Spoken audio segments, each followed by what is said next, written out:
جب فاروق اعظم نے آگے سے یہ بحث کی نا تو صدیق اکبر نے ان کو دلائل سے کنوینس کیا اور خیر کیا تو ساتھ ایک بندہ اور بھی بولا جو بخاری شریف میں ہے جب بار بالکفر اخبار بالاسلام اے عمر جب تم کافر تھے اس وقت بڑے سخت تھے اور مسلمان ہونے کے بعد تمہیں ڈر کیوں پڑ گئے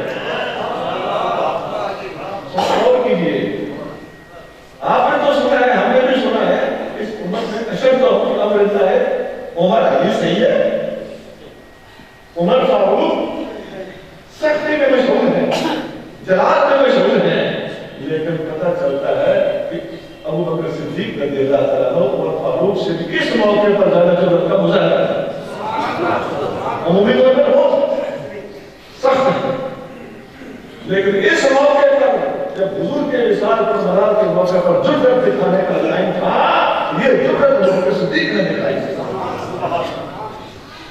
پوری دنیا سے ٹکرا جانا چار قسم کے مخالفین سے ٹکرا جانا اور ایٹ اے ٹائم ٹکرا جانا اور ڈیلے کرنے کو تحقیق کے خلاف سمجھنا آج اگر بات تاخیر میں پڑ گئی تو پھر ہوگا کیا قیامت تک کے لوگوں کو بہانہ مل جائے گا کہ نرمی کرنی چاہیے گزر کرنا چاہیے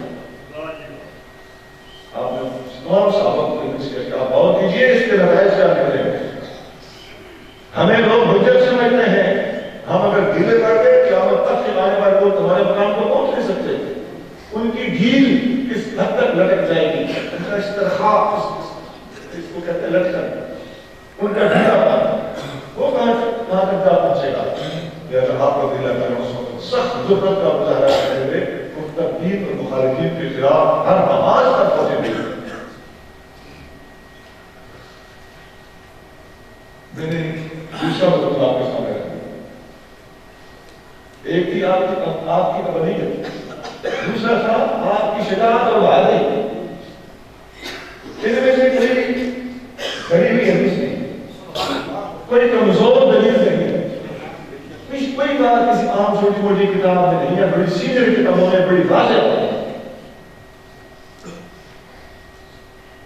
ہمارے یہاں فضائل کے بہانے سے بہت زیادہ کمزور باتیں لانچ کی جا رہی ہیں اور ادھر جہاں لوگوں کی طبیعت نہیں مانتی وہاں سینئر ترین اور صحیح ترین کتابوں کے باوجود ان باتوں پر کام نہیں کرے جاتے اب حکومت اور صدیق اکبر کے خلاف زندہ ہے انشاءاللہ تعالی اس موضوع پر بڑے دھڑلے سے صحیح تحقیق کے ساتھ مواد فراہم کیا جائے گا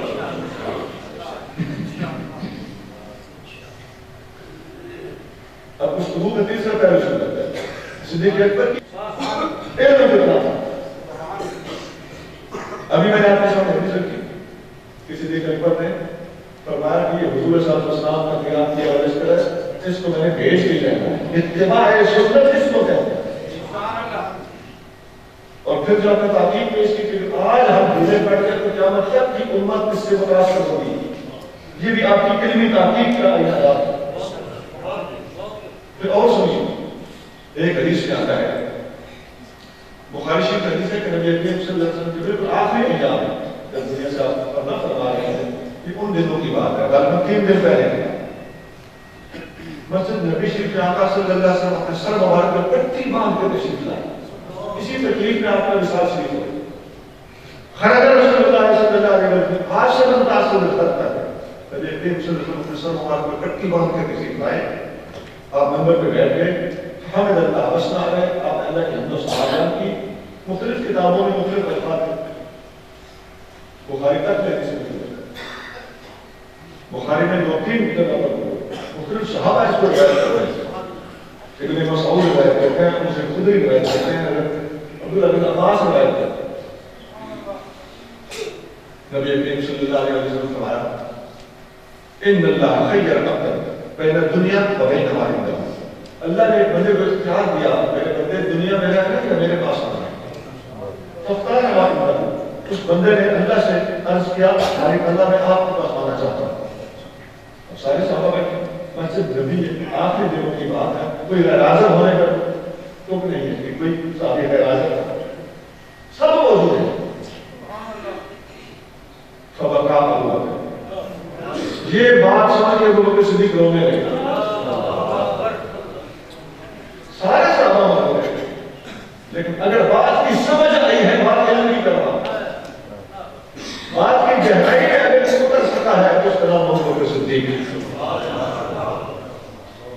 سے بزرگ فرماتے ہیں ہم نے سوچنا شروع کر دیا کہ مال حاضر ہے، بزرگوں کو ہو کیا گیا ہے، اس میں رونے کی کیا بات ہے؟ نبی پاک فرما رہے ہیں کہ اللہ نے ایک بندے کو اختیار دیا کہ دنیا میں رہنا ہے یا دیر پاس آنا ہے، تو وہ بندہ کوئی بھی ہو، اس میں رونے کی کیا بات ہے؟ مکان العبد هو رسول اللہ، ہم سے بزرگ فرماتے ہیں وہ بندہ دراصل حضور خود تھے۔ مکان ابو بکر کارمانا، اور ابو بکر ہم سب سے زیادہ علم والا تھا، یہ بخاری سے ابو بکر ہم نے سب سے زیادہ علم والا تھا۔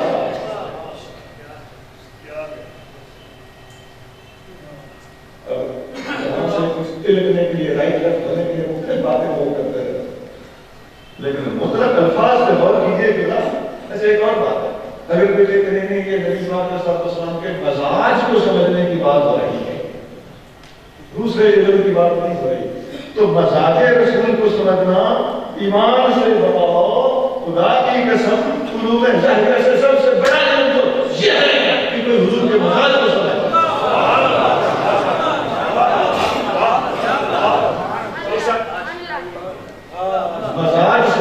مزاج مصطفیٰ کا نام ہی بشریت ہے، تو مزاج کو سمجھنا ہی تو بڑی بات ہے، اسی پہ آ جاؤ اور اس کو ڈیفائن کرو۔ حضور کا مزاج خلاف ہونا یہی تو ہم کہتے ہیں، اسی کو تو جاری کہتے ہیں۔ تو کانا ابو بکر کا اس جگہ پہ علامہ عینی نے لکھا ہے کہ تمام صحابہ سے کسی نے اس پر اعتراض نہیں کیا، لہذا اجماع۔ علامہ ابن حجر ابن رجب فتح الباری ابن رجب بخاری کی شرح، فتح الباری نام کی ایک ہے ابن حجر اسقلانی کی، اسی نام کی ایک شرح علامہ ابن رجب حنبلی کی ہے، وہ اس میں اجماع رکھتے ہیں، پوری امت کا اس پر اجماع ہے، تمام صحابہ کا اس پر اتفاق ہے کہ اس امت میں سب سے بڑے عالم کا نام ابو بکر صدیق۔ پھر نبی کریم صلی اللہ علیہ وسلم نے ارشاد فرمایا لا تبکِ یا ابا بکر، اے ابو بکر رو نہیں، اب حضور بھی سمجھ گئے، ابو بکر سمجھ گیا ہے، حضور سمجھتے ہیں کہ ابو بکر سمجھ گیا ہے، ڈائریکٹلی ان سے آپ نے خطاب فرمایا ہے ابو بکر لا تبکِ یا ابا بکر، ابو بکر رو نہیں، ان امن الناس علیہ بنفسہ ومالہ ابو بکر، میری سب سے زیادہ خدمت اگر مال قربان کرنے میں کی ہے، جان پہلے، میری سب سے زیادہ خدمت اگر کسی نے جان قربان کرنے میں کی ہے تو ابو بکر ہے، مال قربان کرنے میں کی ہے تو ابو بکر، نفس ہی مال ہی، اپنی جان قربان کرنی ہو تو ابو بکر آگے ہے، مال قربان کرنا ہو تو ابو بکر آگے۔ سوچئے لوگ سمجھتے ہیں کہ ابو بکر صرف عمر آدھا مال لے، ابو بکر سارا مال لے، اتنا سارے ہم نے آج تک لوگوں کو بتایا ہے کہ بلا نہیں، آقا فرما رہے ہیں، پہلے آقا فرما رہے ہیں میرے اوپر جان کی صابر کی ہے، پھر فرما رہے ہیں میرے اوپر مال نے صابر۔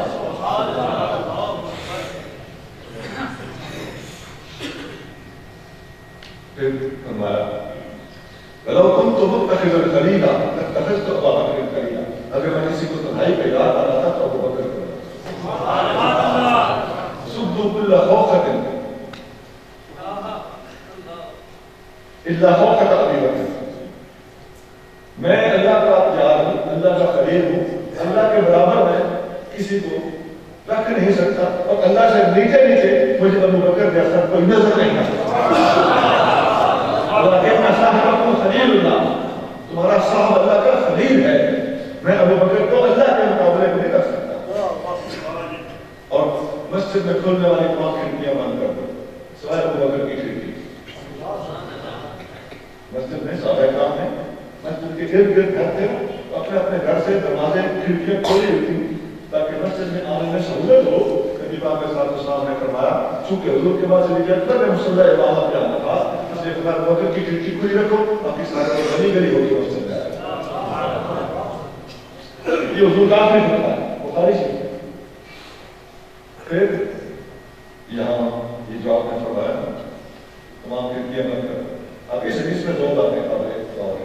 ایک لکھنؤ سے گزری کر کہا تھا کہ کہاں ابو بکر اتنا عالم بنا؟ ابو بکر ہم نے سب سے بڑا عالم تھا. پھر دوسرے نمبر پہ حضور کے ساتھ ساتھ میں یہ فرمانا کہ تمام کھڑکیاں بند کر دو ابو بکر کے سوا. یہ بھی اسی وجہ سے تھا حضور نے امامت کے لیے ابو بکر صدیق کو منتخب کیا. اب حدیث اور سنیں، بخاری میں ایک اور حدیث آتی ہے. آقا نے فرمایا مرو ابا بکر فلیصلی بالناس، ابو بکر کو میرا پیغام دو کہ لوگوں کو آگے نماز نہ پڑھائیں. حضور صلی اللہ علیہ وسلم کی موجودگی میں آقا صلی اللہ علیہ وسلم کے طبیعت مبارک ناساز تھی، آپ بس سے نہیں لا سکتے تھے. ان دنوں میں ابو بکر صدیق نے تمام صحابہ کو نمازیں پڑھائی تھیں. اور بخاری مسلم میں حدیث ہے آپ ابو بکر کو کہو فلیصلی بالناس، لوگوں کو آگے نماز پڑھائے. آپ اور میں محلے والے دوست آباد مشورہ دینے والے بس کی کوئی نہیں. جس امامت کے مسئلے پہ کھڑے وہ ہو جاتا ہے امام، اور جسے مصطفیٰ کریم خود امامت کے مسئلے پہ کھڑا کرے وہ امت کا امام کیوں نہ ہوگا، وہ صحابہ کا امام کیوں نہ ہوگا.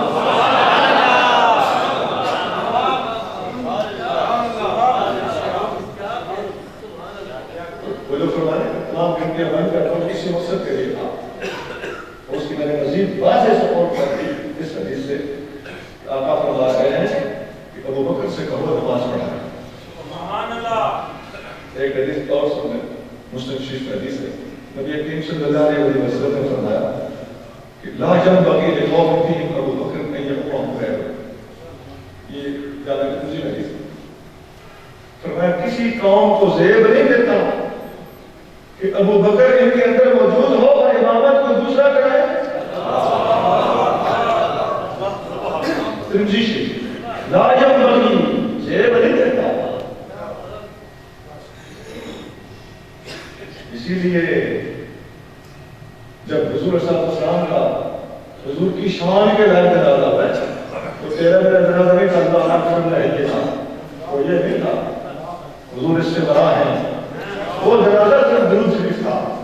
10 کی ٹولیاں عمر فاروق بنا کے آگے بھیج دیتے، صدیق اکبر آگے کھڑے ہو کے سب کے لیے حضور پر درود پڑھ رہے ہیں، امت کے لیے دعائیں کر رہے ہیں، پیچھے سارے کے سارے لوگ آمین آمین کہہ رہے ہیں.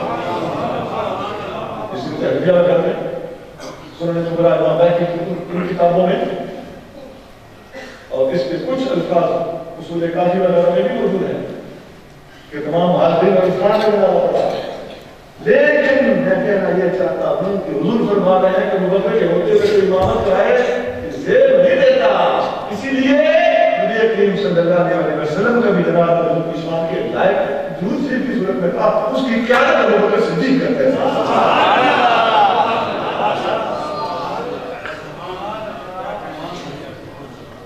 طرح طرح کے ہمیں جملے سننا پڑ جاتے ہیں غیر سنجیدہ قسم کے کہ بلا اگر نبی کا جس نے حضور کی شان کے لائق جس نے جنازہ جیسے بھی جنازہ تھا وہ بات میں پہلے واضح کر چکا ہوں. جنازہ ہمارے جنازے کا تھا نہیں تھا، حضور کی شان کے لائق جنازہ تھا. لیکن جس ہستی نے جنازہ پڑھایا ہے اگر وہ ہستی منافق ہے تو پھر معاذ اللہ. اور پھر جب سیدھا زہرا پاک کا انتقال ہوا اس وقت بھی سیدھا مطلب حدیث تو ان کو بھی آتی تھی، باب علم تھے، حدیث انہیں بھی آتی تھی کہ حضور نے فرمایا ہے کہ کسی قوم کو زیب نہیں دیتا کہ ابو بکر موجود ہو تو نماز کو اور پڑھائے. اسی لیے انہوں نے صدیق اکبر کو آگے کیا. بے شک ایسے ابھی حدیث وغیرہ میں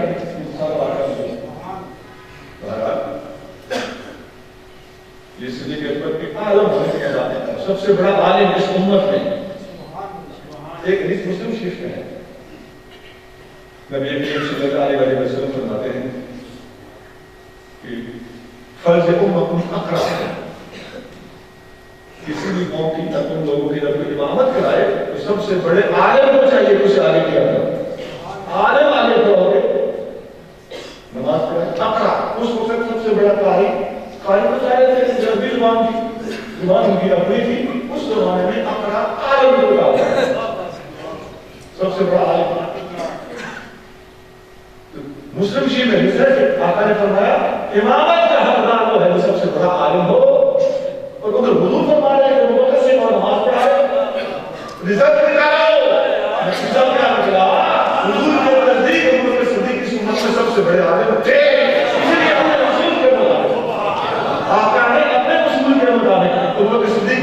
مسئلے پہ خود کھڑا ہے.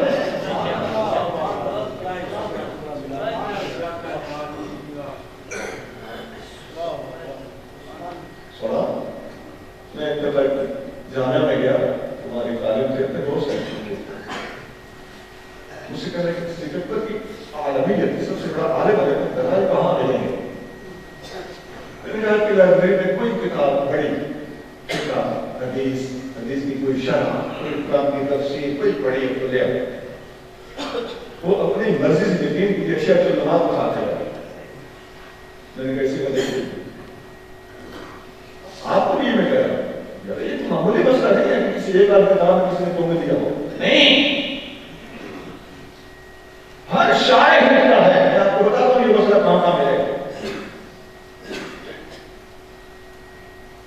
بخاری شریف کی یہ جو حدیث ہے نا, کان ابو بکر اعلی, اس کی شرح میں شارحین کی شروع دیکھیں. نمبر 2, غلو ابا بکر فیصل بالناس, اس کی شرح میں شروع اور کتب لکھی. نمبر 3, بخاری میں ایک چیپٹر ہے, پورا باب ہے, امام بخاری نے عنوان کر دیا ہے اہل العلم والفضل احق بالامامہ. علم والے اور فضیلت والے, جو علم میں زیادہ ہو اور دوسروں سے افضل ہو, وہ امامت کا زیادہ حقدار ہے. یہ امام بخاری نے باب باندھا, اس کے اندر یہ حدیث نقل کی ابو بکر سے اور نماز پڑھا ہے. اس کا مطلب ہے امام بخاری نے یہ سمجھا ہے کہ اس کا مطلب ہے کہ صدیق اکبر افضل بھی تھے, اس لیے امامت کا مصلح ملا, سب سے بڑے عالم تھے, اس لیے انہوں نے امامت کے مصلح پہ کھڑا کیا. اس کی شرح میں اور فقہ کی کتابوں میں اور کئی مقامات پر مل جاتی ہے یہ بات. فقہ کی کتابوں میں جہاں امامت کا حقدار کون ہے یہ جاننا سے جو مفسرات ہیں فقہ کی جو دلائل دیتے ہیں, وہاں انہوں نے یہی دلیل دی ہوئی ہے کہ غلو ابا بکر فیصل بالناس سے ثابت کیا ہے اس امت کا حضور کے بعد سب سے بڑا عالم ابو بکر صدیق. آج ایک طرح نہیں, ہم جتنا مقامات پر میرے کئی مقامات اور کتابیں ریسرچ کرنے کا طریقہ حاصل کیا. میں نے اس اعتماد سے کہا تھا کہ آپ کی مرضی سے کوئی کتاب نہیں, مجھے پتا تھا ایک مقام پہ دوسرے مقام پہ ہوگی, دوسرے پہ تیسرے پہ ہوگی, تیسرے پہ چوتھے پہ ہوگی.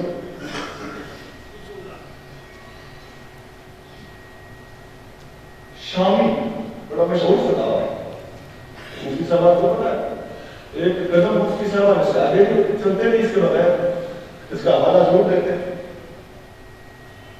تو فتاوی شامی 5ویں جلد ہے, جہاں پر میراث کا باب ہے.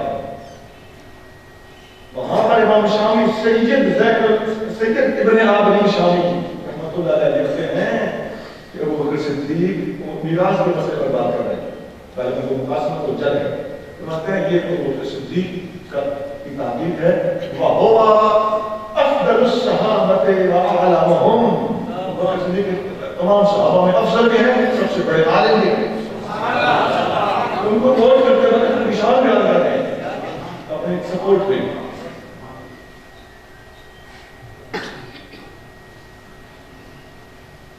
ایک حدیث اور سناتا ہوں.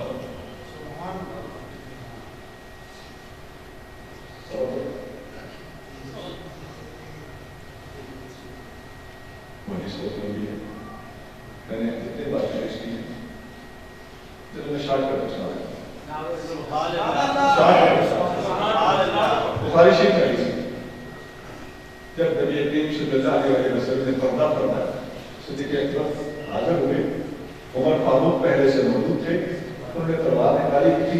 عمر فاروق کا اصرار ہو گیا مسجد اکبر اٹھا. میں ریپیٹ کر رہا ہوں حدیث بخاری میں. صدیق اکبر نے آ کے کہا عمر بیٹھ گئے. عمر فاروق نے کہا نہیں بیٹھتا.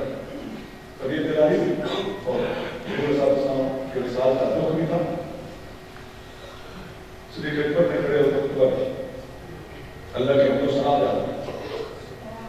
پھر یا ایھا الناس لوگوں ان کنتم تعبدون اللہ الذی فی السماء, لوگوں اگر تم اللہ تعالیٰ کی عبادت کرتے ہو فإن إلہکم لا یکون, تمہارا الہ اور نہیں ہو. فإن کنتم تعبدون محمدا فإن إلہکم قد مات.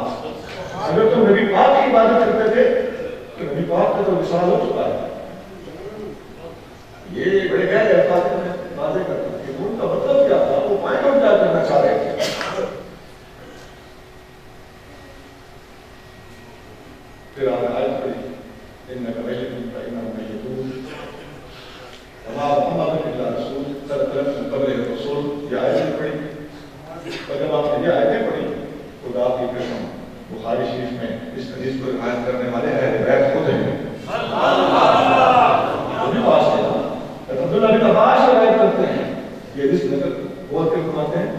ابو بکر صدیق نے یہ آیت پڑھی وما محمد الا رسول کہ محمد اللہ کے رسول ہیں قد خلت من قبل الرسل حضور سے پہلے بھی رسول مثال فرماتے رہے ہیں مطلب کیا تھا کہ وہ مثال فرما سکتے ہیں حضور کا مثال فرمانا حضور کی رسالت کی شان کے خلاف نہیں ہے